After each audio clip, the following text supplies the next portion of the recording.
The beauty and the nature that we have here is by far the best because you have mountains all around you.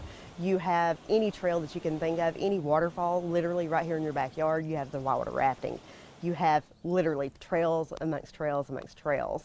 But of course, that hasn't always been the case. In fact, in the 1960s, it was said that astronauts could see 3 man-made objects from outer space: the Great Wall of China, the pyramids of Egypt, and the environmental scarring of the Copper Basin. Everything was red hills. That's the only thing that you could actually see is red hills. And I'm 43. Literally, I remember seeing the red hills. So, I mean, it wasn't that long ago that you didn't see all this beautiful vegetation that we have now. In 1843, copper was discovered in the area where Georgia, North Carolina, and Tennessee meet. By the 1850s, this patch of Polk County supported one of the biggest copper mines in America. But it wasn't the mining itself that changed the land so much as what they did to the copper ore after they brought it up. By a process known as heap roasting, they burned away the ore's impurities, mostly sulfur, before shipping it out. Over the next few decades, they felled every tree in sight. Worse though, because of that heap roasting, sulfuric smoke hung over the basin like a fog. Almost all of the rain that fell in Polk County was acid rain, and soon the soil was too acidic to grow anything. But the mining continued. It was the mining operations that kept food on the table for thousands of families here as towns around them shuttered. Turtletown, Isabella. Turtletown over there, kind of defunct. Reliance, kind of areas around there, defunct. But this town was full of tough people, and they kept it going. Grit. True grit.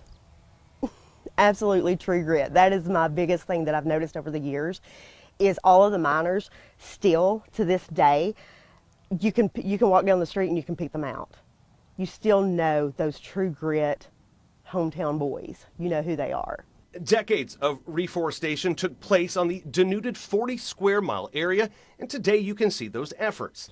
The last mine shaft closed in 1987. Now, this site is home to the Ducktown Basin Museum, an impressive overall collection of items that celebrates the unique heritage of the town and teaches the importance of being good stewards of the land. History needs to stay alive because history is always going to repeat itself. Leave something in a better place than what you found it. If you get enough of that information out there, can definitely teach people that. I'll always want to be that one to give that information.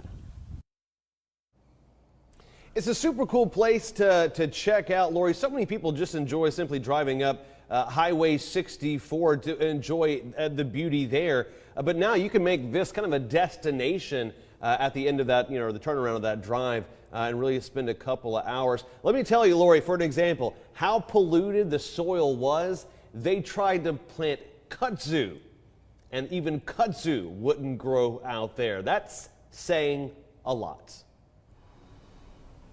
Yeah, definitely a great history lesson there, and I loved her message, leave a place better than you found it. And history is always going to repeat itself. We know that time and time again. Great story, John. Thanks for sharing that.